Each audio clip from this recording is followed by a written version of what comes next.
Back across to Okay, yourself. the hot topic, money, costs. Okay. Now, Um, can we just front load this? yes, Okay. Right. Um, I think of a way to say this. Okay. We are discussing this openly, and we know each other. We know each other very well. We've been friends for quite some time. Okay. But we're also three people who are known to have quite vocal opinions on things. Okay.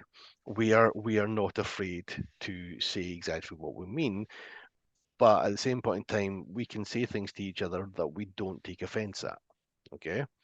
So therefore, anything that we say coming up just now, I don't want people taking it personally. If any of the viewers watching, we're not making passing reference to them. We're not judging or assessing how you simply do things in your particular world or how your game style or how your local scene happens. We're just simply sitting, talking, and sharing things. Okay.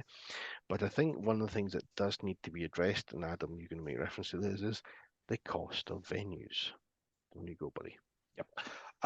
So this has came up in our first tag talk, going back all that time. As a game organizer, setting a cost for an event is very difficult. You have obviously the venue cost to account for. You've potentially got insurance costs to account for. You've got ammo. You've got props. All these things. So setting a cost is really difficult. For this event, we had a reduced venue cost because obviously we tried to get there last year when we opened, and they were honouring the price we'd agreed last year. So this was £250 for, I think we ended up with 3 hours of actual gameplay, slightly more. The slot was what, 2 till... What was so we were allowed in from 2, and we were expected to be out between 6 and 7. But we were expected to actually be in the arena from like 3 till 6. Yeah, 3 till 6, that's it. Yeah. So 3 hour slot, £250. Now that is about the lower end of what I'm finding as a game organizer. So Eyeballs is coming in at 300 for a 3 hour slot. The next one at Hull is 300 for a 3 hour slot. So we're at the lower end. Lasermania is I think 280 or was 280 for a 3 hour slot. Comparatively, Foundry, just after the pandemic, the first games back, was 200 for a 4 hour slot. So instantly our costs were much lower then. But that did go up by the end. It was 300 for a 4 hour slot by the end. So 250 meant to cover costs. Now, the way I price my events is it's what I would be willing to pay for that event myself. So that's what it would cost me to get there, to cover food or accommodation, transport, and what I feel is right for, say, 3 hours a game. I have a principle in computer games of £1 per hour. Obviously, that doesn't apply for films or things like that, because you go to a film, you sat there for 2 hours, it's £10 now, I think. Sure, as the last time I went to a cinema. If you're lucky, it's more 15 now. Yeah. So my thing is 3 hours of Nerf. By the time I've covered train costs and some food and drink, £15 is my kind of limit. There's games where I'm willing to pay more. Obviously, Dish for the full day, £25. FDT, FDT games are always going to be something a little bit special, something like Stadium or that's Ocean Terminal. So I'd be willing to pay more for those. But somewhere like this, it's just a warehouse, just some plywood. £15 is what I'd expect. So £15, 250. So my break-even price to cover the venue hire was between 16 and 17 players. As it was, we had 14 players. And of those,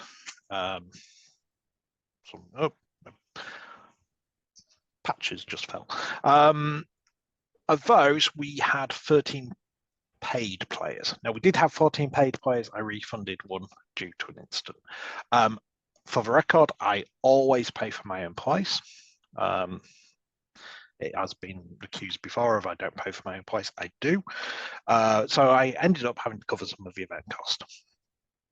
In addition to that, I sunk in 500 new long darts, 2,000 new, actually 200 new short darts, some ultra, some rival. So I had another 100, 150 quid of ammo costs. I had new props. There was dice, they were 15 quid each. The domination box was 200 quid. So as an event, this cost me a lot of money. But part of that is getting our foot in the door. Once we're in with a venue, it means we can use it again. Yeah. So I'm willing always to take a little bit of a hit if it means I'm going to get that venue again. So Eyeballs 1 was a big hit because turns out everyone said we wanted a midweek nerf. No one actually did. So I ended up paying, I think, 200 quid out of my own pocket for Eyeballs 1, but we had a foot in the door. We've now got Eyeballs 2. That is a Rivals only event in Leeds for anyone who hasn't heard about it. My pricing is what I'm willing to pay. It doesn't always cover event costs. And venues are few and far between. And getting harder to get. I think I said this on Tag Talk 1, but if I put out 10 feelers to venues, I'm lucky to get one response nowadays. So I'm chasing a venue in Middlesbrough, which is way too far for me, but it's an option. I'm chasing one in Nottingham. Again, it's a little too far for me. I'm chasing one in Leicester, which is definitely too far for me, but it's an option. I'm chasing one in Derby. I'm chasing 3 in Sheffield. I'm chasing one in Manchester. It's becoming harder to get a venue. So I think prices are going to have to rise. I think part of that is I'm going to have to accept that prices are going to rise because I don't think I'm accounting as a game organizer, but cost of living costs have gone up. I think I'm still in the mindset of, well, £15 in 2019 was okay. But £15 nowadays is what, £10. It's a movie ticket. Yeah, what in 2019 terms, it's what, 5, 6, 7 quid. Prices have gone up so much. A case in point, I've just got my big monthly shop. Same amount I spent last month, but 6 totes less of stuff, which is quite terrifying when you've got a family of 6. Food is expensive. But I think, like I say, from my point of view, I think I have to appreciate that I'm probably on the lower end of event pricing. And I probably can afford to go up and still get players. The difficulty, of course, is I have a good job. You guys have good jobs. We have players in the community who have good jobs, no kids, and can afford your £400 blaster that we were discussing earlier. We also have people in the community who are on minimum wage jobs or have large families and cannot afford these things. And I think this is something we discussed this in episode 1 of an idea of a pay what you can. Yeah. So I think maybe it's a case going forward, probably into next year, of I say this is a £20 event if you can pay it, but you pay what you can. And I think it's finding the right wording around that. And I think you've touched on it in the introduction to this section. It's a difficult topic to talk about because we are so varied. And it's how do you put a price on entertainment? Because I know for David, for example, he's got to come 8 hours down, is it? It works out about roughly 6 hours traveling. 6 hours, both, yeah. 6 hours traveling down, okay? So Sarah and I mean, right. You know, Sarah and I are dual income, no kids, okay? We don't have kids, okay? Because and I also I don't want to say skinflint, but I'm definitely somebody who You're values. Scottish. It's like Yorkshire people, but all the foot taken out. With All the perks, yeah. generosity squeezed out. Yeah, exactly. Walked into that one. This is why he gave that intro, but we can take the pee out of each other. Yes. Yeah. I mean, I will prefix that with the amount of times I've thought of paying for something and then decided not to, and someone says, "Oh, it's only so and so," and I'm like, "I'm from Yorkshire, then ours." It's our battle cry is how much. The simple, like Sarah and I have this conversation quite frequently. Okay, I grew up immensely poor. I grew up below the poverty line, and it has definitely made me very conscious about how I spend money. Okay, so I don't begrudge people buying the £500 blasters, but what I do get annoyed at is that's an expensive ticket for an event, because it's a case of if you don't chip in, you're not going to have a no scene. events. Yeah. Okay. And that's the thing. The very if somebody said to me, you need to fork out from your own cash £200 to run an event, the answer would be, I'm not running an event. No. The fact that you do it, Adam, massive amount of respect for you, but I also think you're a idiot at times. Okay, forking out how you're I'm not even going to get involved in that conversation. I don't. Yeah. Okay. Right. I don't understand how you manage to get that past the finances and why you do that. Okay, but I'm also coming from a very different perspective. Okay. We've discussed at length, or we've discussed in the past, you've done Wolf Pack, okay, and various other things, okay? You're coming from a very different perspective from me, but I'm not talking about providing events for the local community. Yeah, I'm going to say it has changed a lot since then. So Wolfpack was my local community. It was where I live is obviously one of the most deprived areas for Leeds. We have 3 council estates, and where I ran the events was in slap bang in the middle of them. So that was run as low cost as possible. We had players who literally, like you say, below the poverty line. We worked with children's centres. We gave out tickets.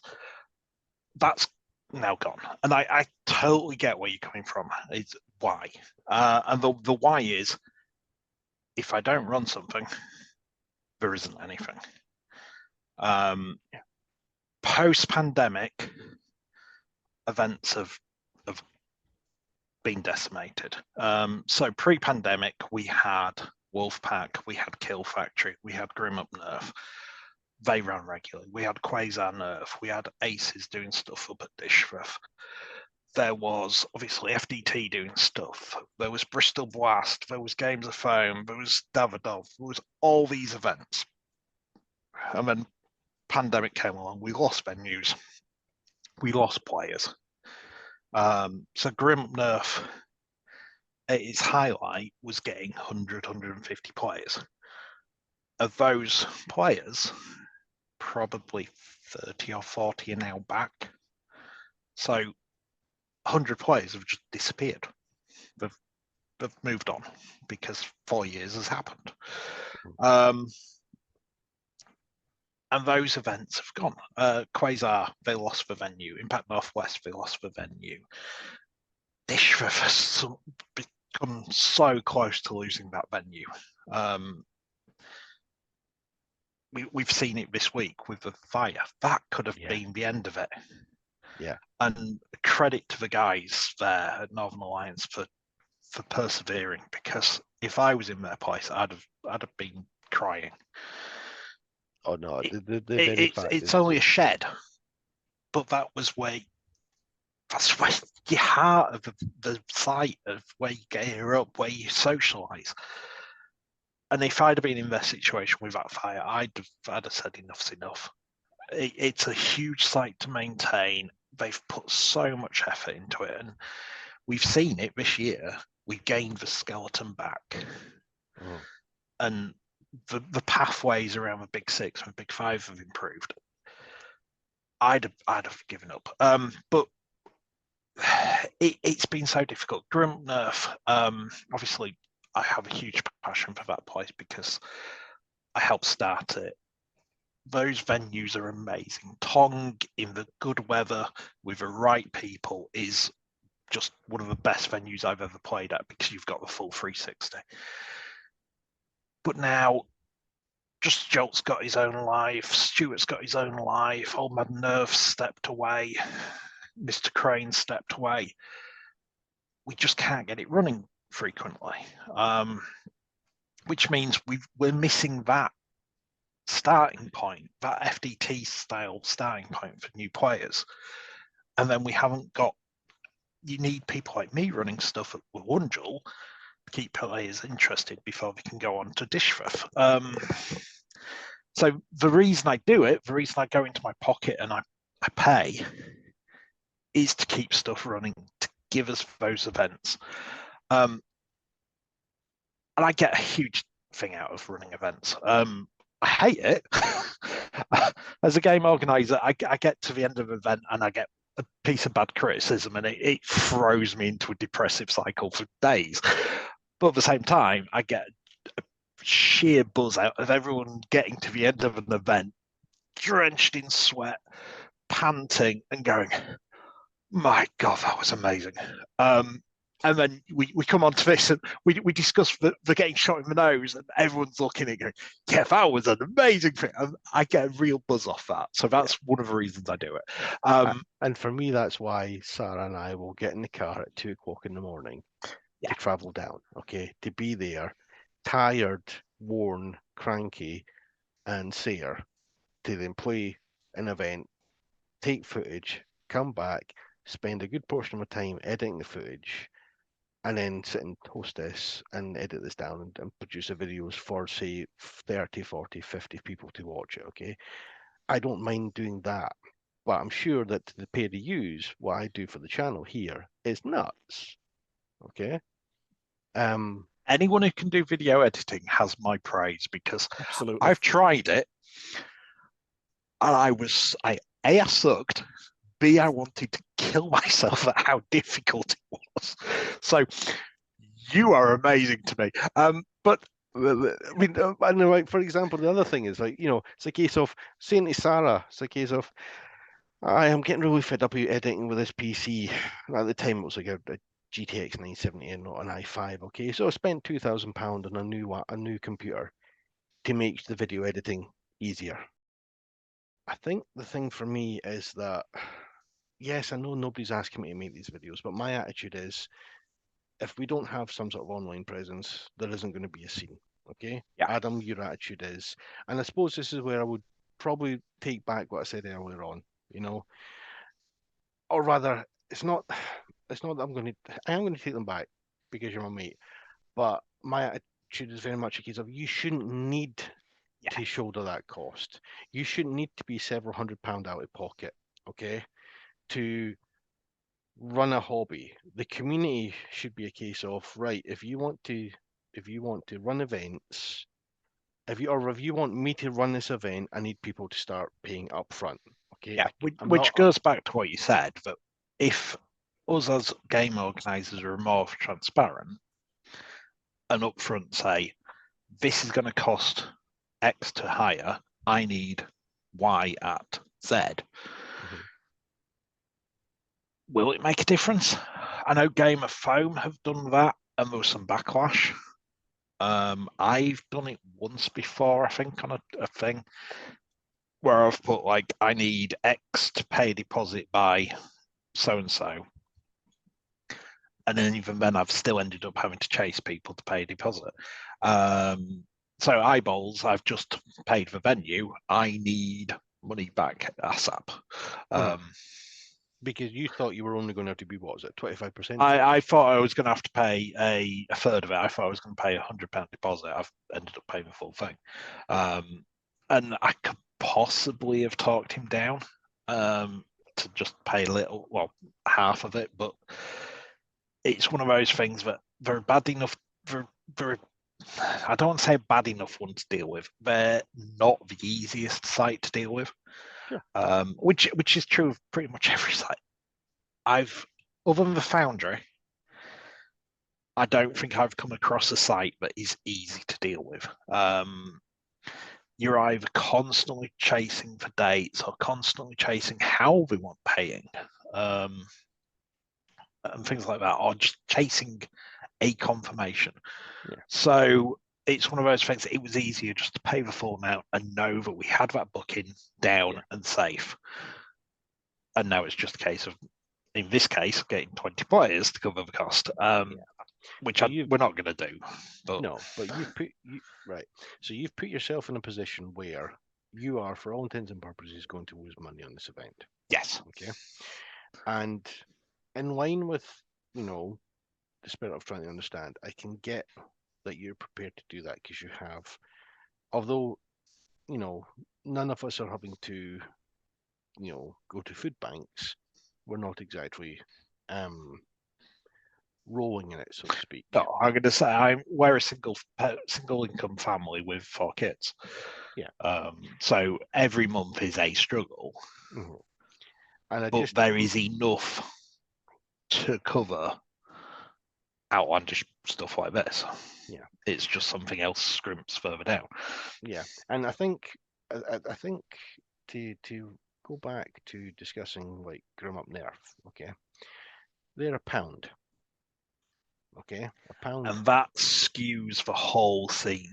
And it's something I've had difficulty with. It's great from a parent point of view. Mm-hmm. Essentially, you get free childcare or £1 childcare for 3 hours. Your kids run around, get tired. They're exhausted. You get the night off because they're away to sleep when they go home. Yeah. So, but somebody's had to pay for that building. So Grim Up Nerfs and Bristol Blast are a weird one in that they usually get the venue for free. Yeah, but that building has a value. Yes. That has been paid for historically because of Norman churches. Church, yeah. Okay. So somewhere along the lines, that's paid for, and that's supplemented by, however they support that, offerings, tithes, whatever it is. Yeah, donations. So that's fine and well, and they skew the spectrum. Okay, I still think, and again, it's nothing against anybody that organises or runs it because it's fantastic. It's great as an entry point, but it does kind of skew when we have venues asking for £300, £400, £500. Okay, and me, I would simply be the sort of person who would turn around and say, right, if we want to hire it, I need to know the dates that everybody's available. I need to therefore organise it for the dates that the most people can go. And I need to have a deposit paid by this date. And therefore I need to have this amount here paid for. I need to guarantee that the money is there and paid for. Now, for a single parent family struggling, it would be difficult to do those, okay? But for the rest of us, I think it's very reasonable to be more transparent and to say, right, if you want to be involved in the community and you want to come to an event, you have to put your money up front. And I don't feel bad saying that to people because it's a case of, well, you're not going to go to the shop and get tick for your shopping. You've got a credit card. You might have a credit card if you're lucky enough to have a credit card, okay? And that's fine, but that lulls you into a false sense of security. That lulls you into a false way of living. If you didn't have that, you'd have to pay for everything up front. Okay? You know, take away living on somebody else's money, and you basically come down to, if you want something to happen, you have to pay the money up front. And I think that event organizers have to be more transparent, and I think event attendees and players need to be a whole lot more upfront and saying, right, I will buy my ticket early so that we can secure the venue. And if it was me in your shoes, I would just be quite happy to turn around and say, well, the deadline's approached, nobody's paid up, here's your money, or very few folk have paid up, here's your money back, and the event's cancelled. And just simply say, right, it's on you. The problem then your fault. is we lose venue again. Because you've pissed off a venue, they don't want you back. Yeah. So it's a really careful juggling act. I think we've got to try it. And I think the first thing is, like you say, it is that honesty from organisers. There is a bit of give and take in that some venues don't want you to publicise the costs. I know, for example, Foundry charged me different to N7. Okay. So that's slightly contentious. Obviously, that's now in the past, but you can have organisers who have a really good working relationship with a venue, and they do get cheaper things. So if somebody then went to that venue, they're going to be charged more, and it can be difficult. So why not just misrepresent the figures that you need to secure the booking in the first place? For example, you use 300 and 400, okay, just as a round figure, okay? Right, taking out 20 quid a ticket, because we're going to move forward from the idea that you've recognised that 15 quid's too cheap, okay? So looking at 20 quid a ticket, okay, it's a case of we need to have 15 players to cover that, okay? Yeah. And you know that they're giving you a special price at 15, and they're going to charge next group £400. All right, we need 20 players at £20 a ticket to secure the venue. In that way, yes, you're technically misrepresenting the situation, but the answer is that extra £100 covered your props, covered your props, your ammo, your ammo, covered. You're not benefiting from it in any way, shape, or form, because anything you make is always being invested back in. But it's dancing that particular difficulty of, well, the venue might get pissy if they know that we've given us a special deal. And yeah, it's complicated, and it's just a case of it just seems to me as if the way forward is for people to just be more upfront, and people to be quite happy to buy tickets and secure stuff sooner rather than later. Because I think if you're constantly expecting somebody else to put the money out of their pocket, the game organisers are just going to turn around and say it's not happening. Yeah, and we're going to lose them. I'm already in that point where next year it's okay, maybe I don't. But looping back to the event, to hell and back, a week before, we only had 5 paid players. And I think we had 10 or 11 down as going on the thing. So at that point, if with those numbers, we'd have had to cancel. So like you say, I think we do, as organisers and players, we need to be more upfront and quick. And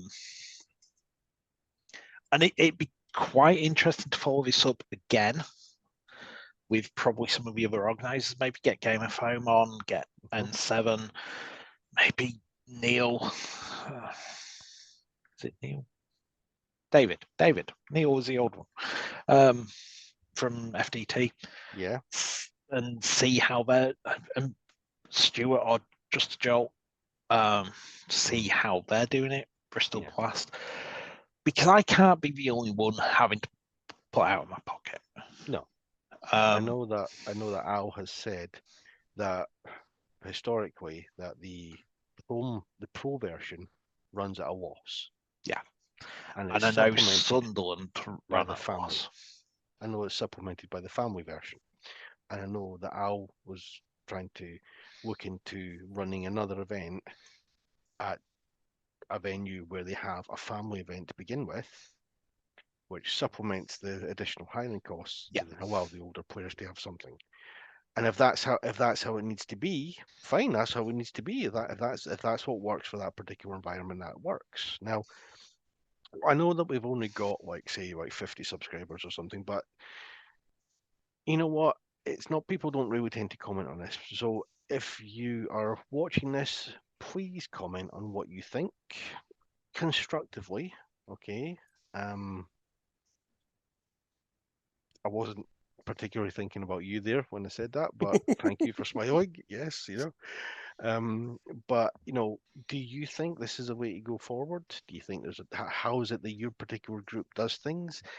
Are we both getting it wrong and there's a third option that's actually works and we're just missing the wood for the trees sort of thing, Is there something else, Because something does need to happen, because like you say, I can't keep doing it out of my pocket.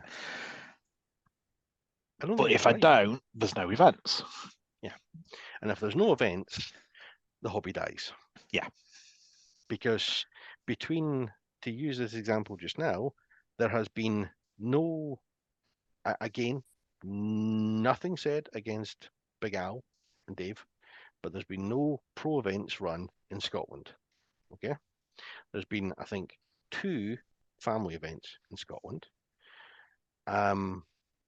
This year has been super dry for events. Dishearteningly dry for events.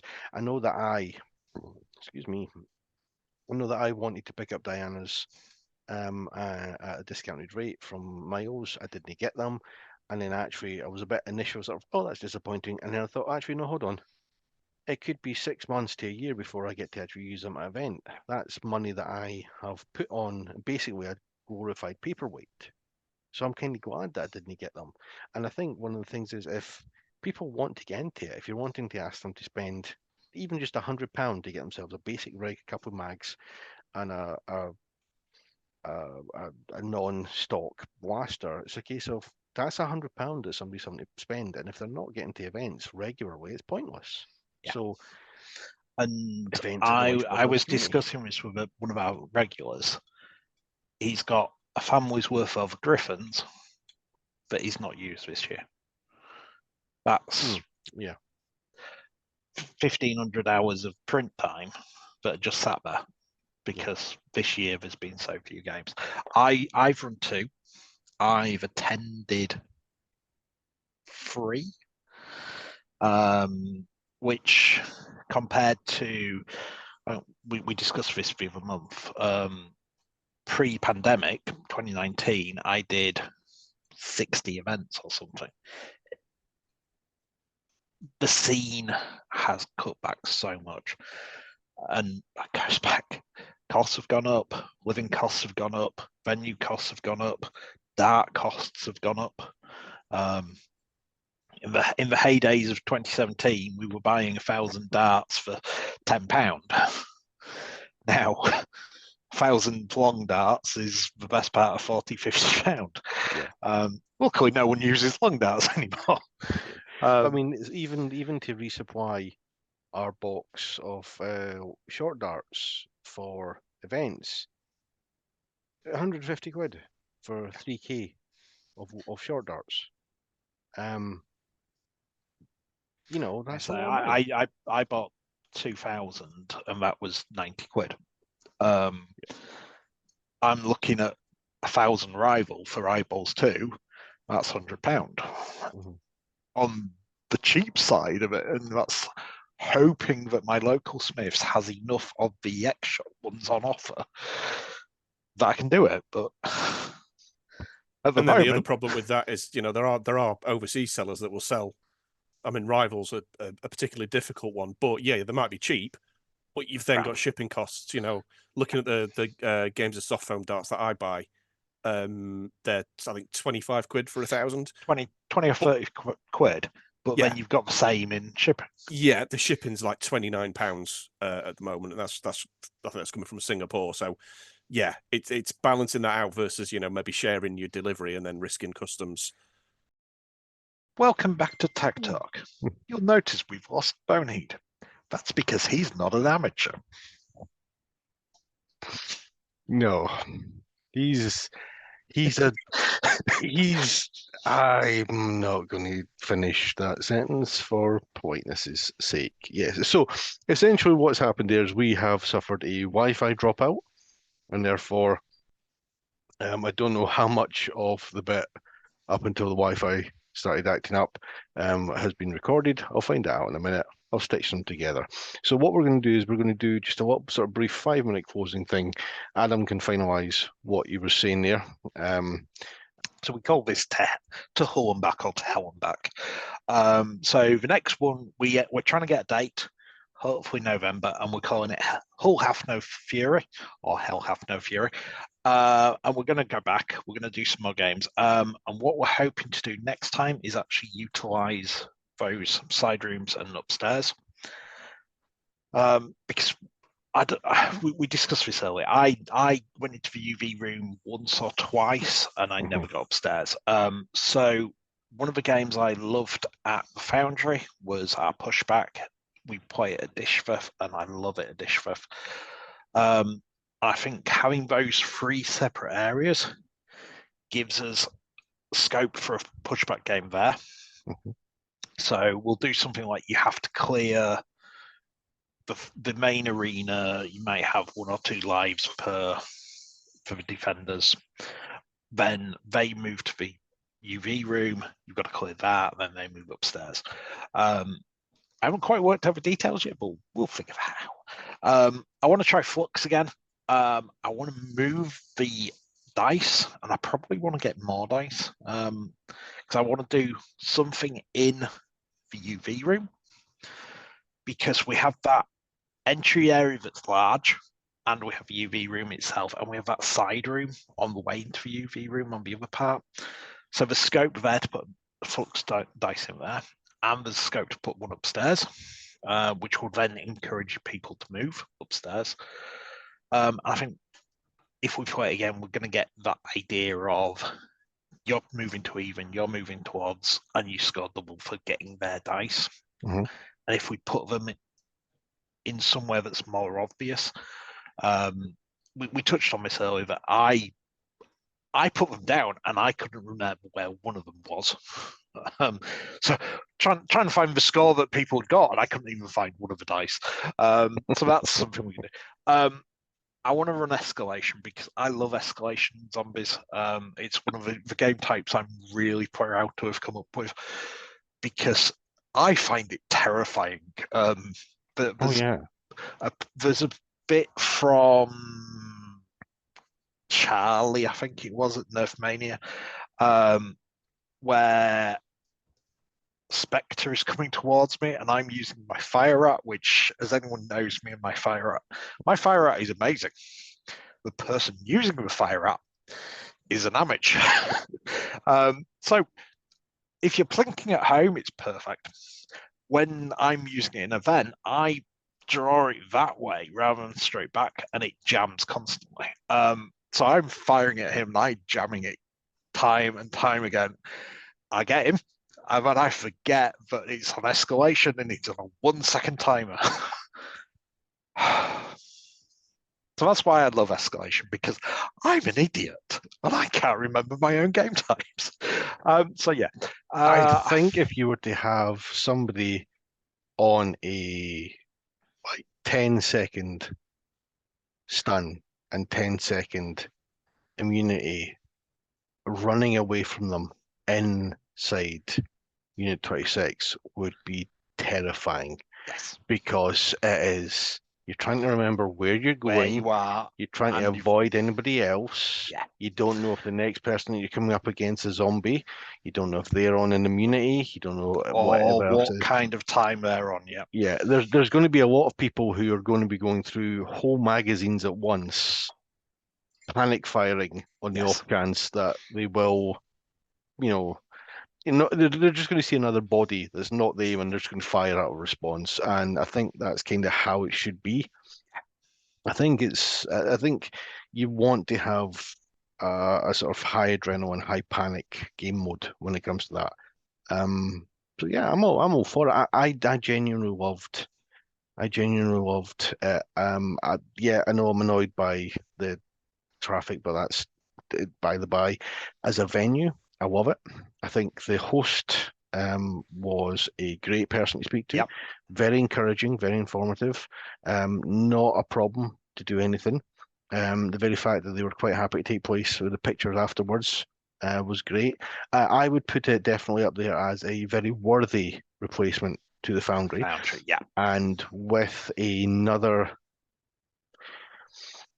I would still say that I would love a double booking where you can go in the morning and you can get a full day similar to Dishforth. But knowing, for example, Now that the it's costs, that's is a 10 till 1 and a 2 and a there's basically two slots. There's a morning slot and an afternoon. 9 till 2 is in theory what we're going to get. Yeah, Or so hoping to get. So gameplay we starts at 10. At 10 and finishes at 1. Yeah, have a break, then have a second slot afterwards, okay? But that's costing, that's going to be £40 to make it happen. Now, again, to me, that's worth it. That's not too bad. But like I say, if you're bringing your dad, your son, that's 120 quid. Yeah. And that's a lot of money. It is a lot of money.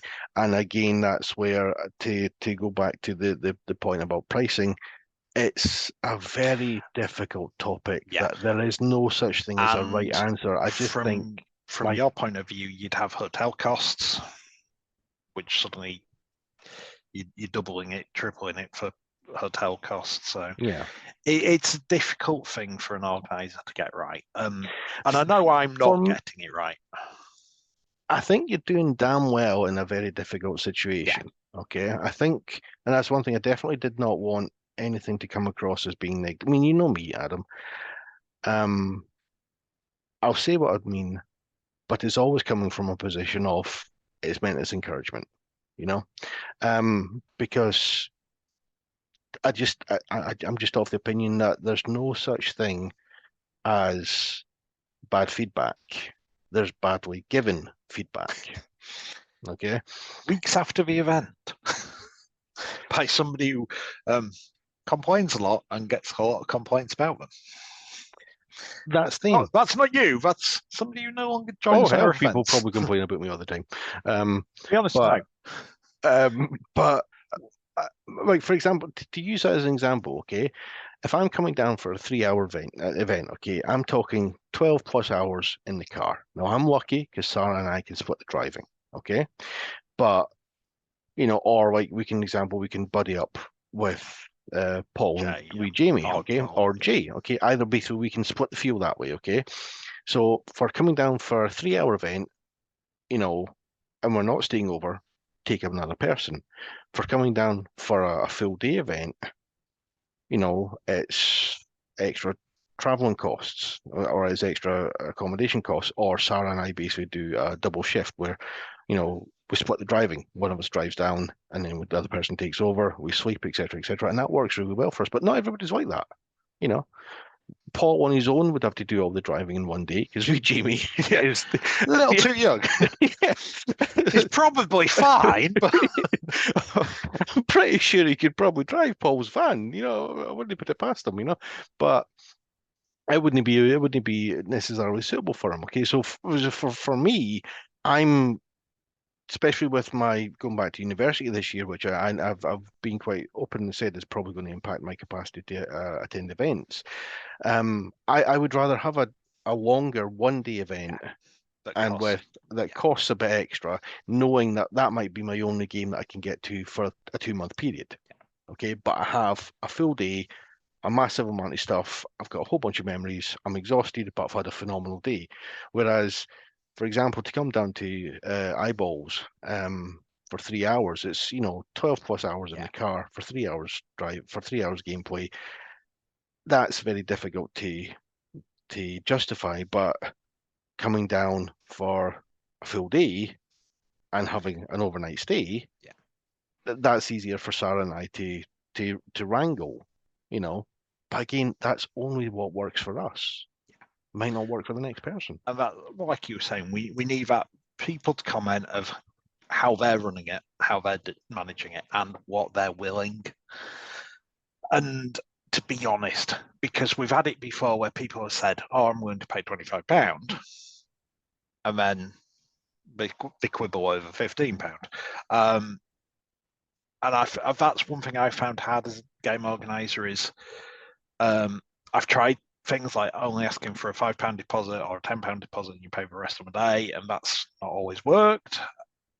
I'm setting things low, and then people are still quibbling. So be honest with yourself about what you're willing to pay. And if you've got that £400 blaster, be honest about the fact that without events, you've got nowhere to play. Use that £400 blaster. I'm of that thing. I've got a big tub of blasters over there that I want to use, and I'm still buying them. My BK2S cost me a significant chunk by the time I've paid import and mags and stuff like that. Yeah, and I want to use it because, like I said earlier, when it works, it's a dream. So I want events where I can use that. So yeah, you need to pay me to run events. Yeah. Or run events for me. Yeah. And if somebody else wants to set up an event, it's a case of get connected. Yeah. Get it we touched up. on this in episode 1. Getting started is going to be really difficult because if you want to run, you've got to find a venue, you've got props you might need ammo pools. There's ways around it. We've addressed those. Ask your players to bring them, provide what you can. People like me and N7 have props. We're willing to lend out because we spent our money on them and we want to use them. But we need events. And it can't just be on a few people running them. We need that community to grow again. We need events to happen. Yeah. Because if we don't, it's going to die out. And we were chatting earlier about this on Discord. If this year has been hard, we touched on this earlier. I've barely played, I've barely run, and I'm at that point of looking at it going, if this continues, I cannot justify buying any more gear or going anywhere because it's costing me money that could go on something else. I could go buy Star Wars Outlaws and get 100 hours of gameplay out of it. Yeah, I think for me, the setup costs for darts and for props are a bit unnecessary because you can run an event without them.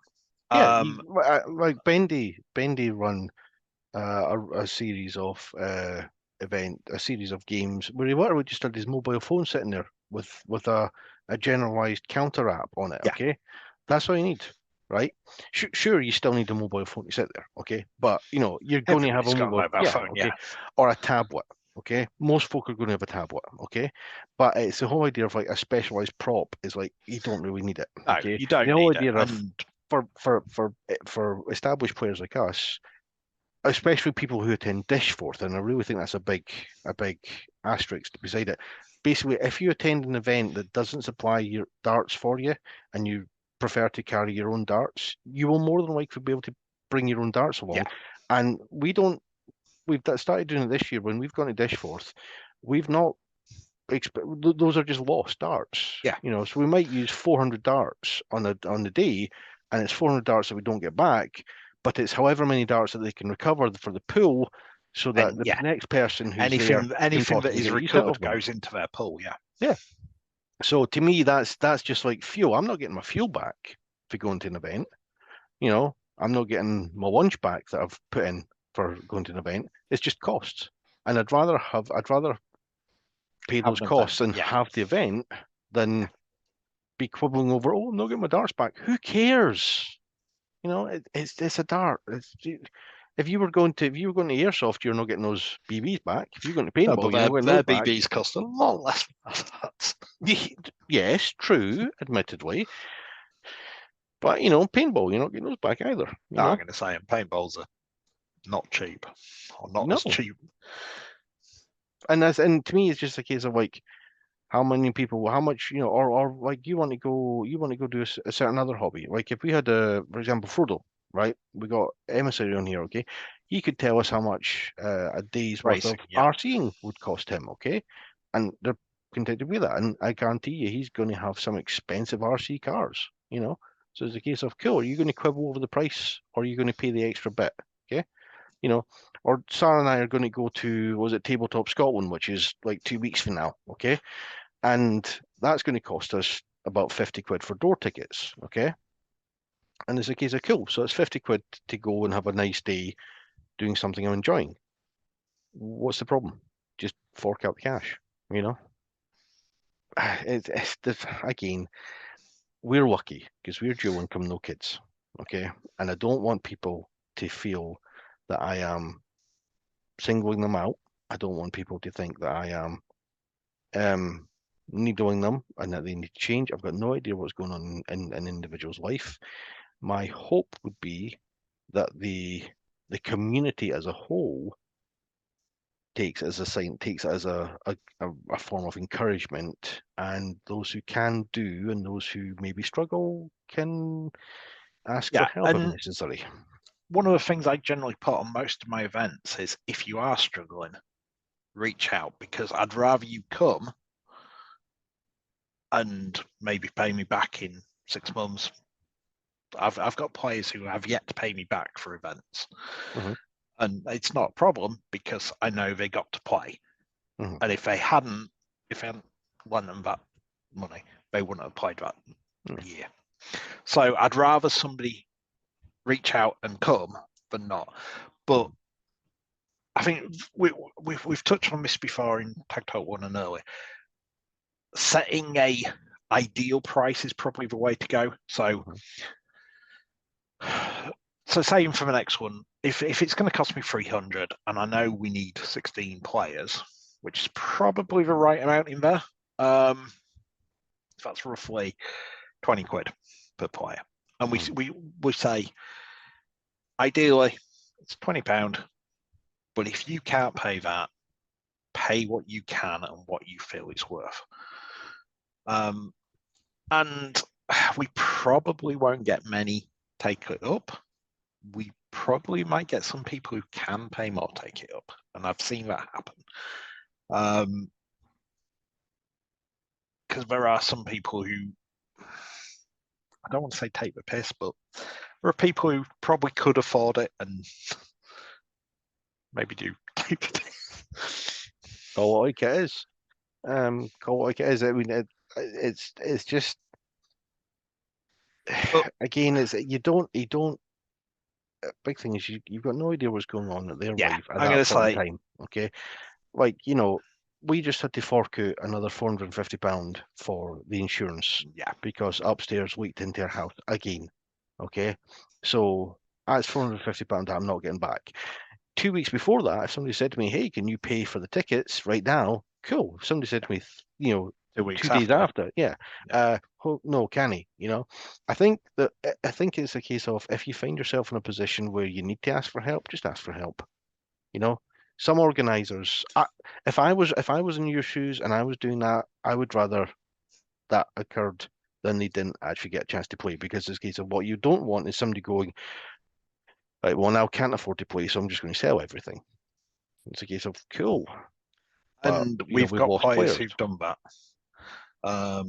I know one player recently has said he's he's at the verge of, I'm about to sell things because there's no games. And we have got Bradley, for example, has sold up. Dead Meat has sold up. So we have got players who've done it because they just can't get to a game anymore. Yeah, and I think we're definitely struggling as a sort of scene to grow, and even sometimes just to stay stationary, just to not shrink. But I don't want people to think that I don't want people to take away the negative from this. I want people to take away the positive from this. Yeah, which is as a community. The positive is we've still got events.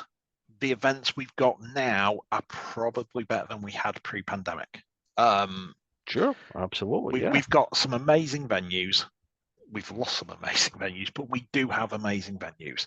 Dishforth, Depot, Unit 26, Nerfmania when it's not slippy and slidey is amazing. Yeah, but then you lose the fun factor of me falling on my backside, and you making sly comments in view of the cameras. I Combat in Leeds, multi-level, and it's one of the bigger venues we've got access to. We've got really good venues. We've got really good organisers. As a community, let's support them. Let's get to their events. Let's grow it back to where it was, and let's not make it all down south.